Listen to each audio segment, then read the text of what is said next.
1989. The Wizard, a feature-length commercial for Nintendo and the Universal Studios theme park, opened in theaters. For me, apart from guilty pleasure and snark, it serves a function shared with UHF and the Bill and Ted movies. A time capsule for the period where the 80s became the 90s.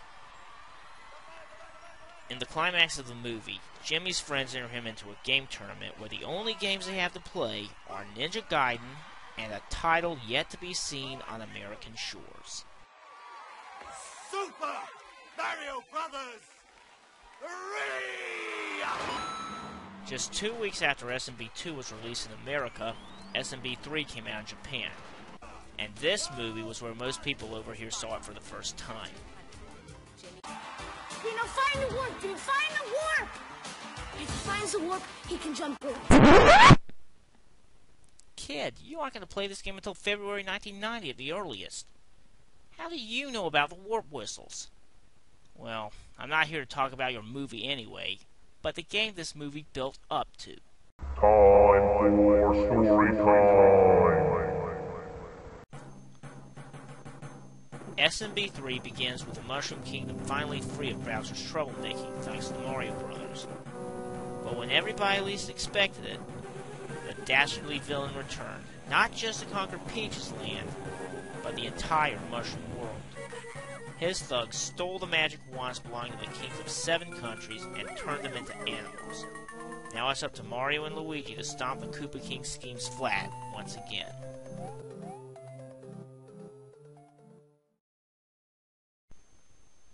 I've already discussed the 2-player battle mode briefly on the Mario Brothers video, so you can refer to that vid for the basics regarding the arcade game it was based on. Otherwise, regular 2-player game is pretty much what you expect from a Mario game. The first thing you'll notice is that the game has a map screen, with black squares marking each level. Sometimes you can skip certain stages if you choose to do so, but not always. The mechanics of the game return to those of SMB1 and beat them up. Fire Flowers return for non-Japanese gamers, and new power-ups are brought in as well. The Super Leaf turns you into Raccoon Mario, allowing you to fly if you run long enough and jump. The Frog Suit allows for higher jumping and better mobility in water. The Tanuki Suit works like the Super Leaf, but allows you to turn to a statue in order to avoid hits. The Hammer Brothers suit lets you throw hammers and block projectiles by ducking.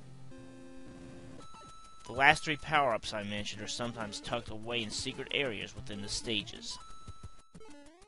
In addition to playing the regular stages, you routinely fight variants of the Hammer Brothers.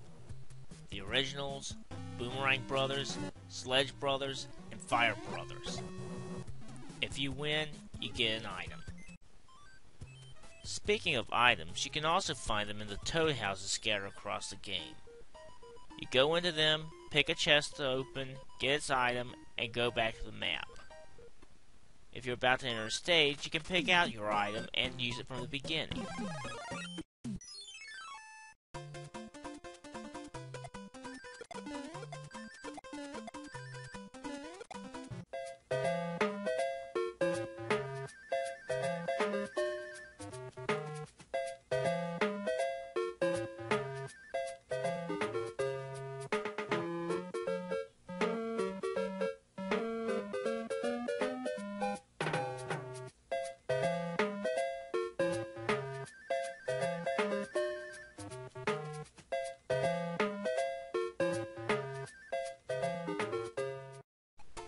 New enemies for this game include Chain Chomps, Dry Bones, Thwomps, and Boos. I don't think anyone can forget the desert stage where you have to outrun the sun itself, and I know that nobody can forget the dreaded boss bass of World 3 which can swallow you whole. The classic SMB1 enemies return, along with Bob-Bombs. Score 1 for Western SMB2's influence. As you traverse each land, you'll come to a fortress sooner or later, where you fight a Boom Boom at the end. Boom Booms aren't anything to write home about. After being the fortress, it collapses, and a locked path is open. At the end of each country, you board an airship and recover the stolen magic wand from one of the Koopalings. At one point, the Koopalings were thought to be Bowser's children, but Shigeru Miyamoto retconned the idea in 2012. Bowser Jr. is Bowser's only child, and the Koopalings are just henchmen.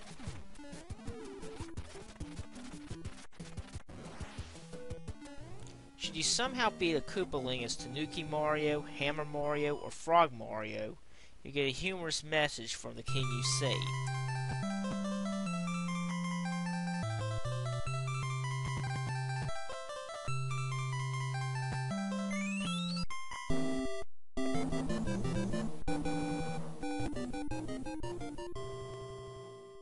After saving a king, Princess Peach sends you a letter and gives you a special item with it, like a music box to put Hammer Brothers to sleep, a Lakitu cloud to let you skip a level, or even a P-Wing.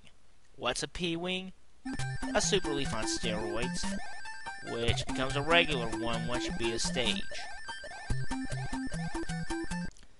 With the last king saved, you get one more letter, but this time, it's from Bowser.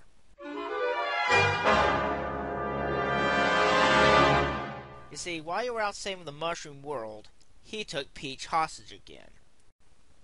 Onward to World 8, Darkland, where Bowser sends out all kinds of tanks, warships, and aircraft to stop you from getting to his castle. Also tossed in the mix is another fortress, the last 2 regular stages, and 3 tiles where you can earn super lives. In the last fight with Bowser, you need to trick him into busting through the bricks in the floor. The best strategy I came up with is that after he comes down on some bricks, stand on or under the platform so he can stomp that next. Then move back to the area where he came down last. Once he falls, you save Peach and get a rundown of the 8 countries in the game. Whatever items you had in your inventory when you finished become those game-breaking P-Wings.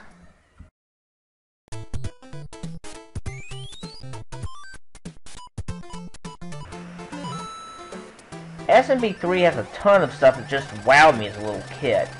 Keep in mind that I was mostly watching others play the game, so I didn't know about the oasis on the second floor of World 2-4, or the pipe in the sky of World 5-1 that goes to the center of the stage, or that you can knock out a Karibo's Goomba from under a platform and ride around its shoe and stomp on Spinies, or even the third section of Desertland's map screen.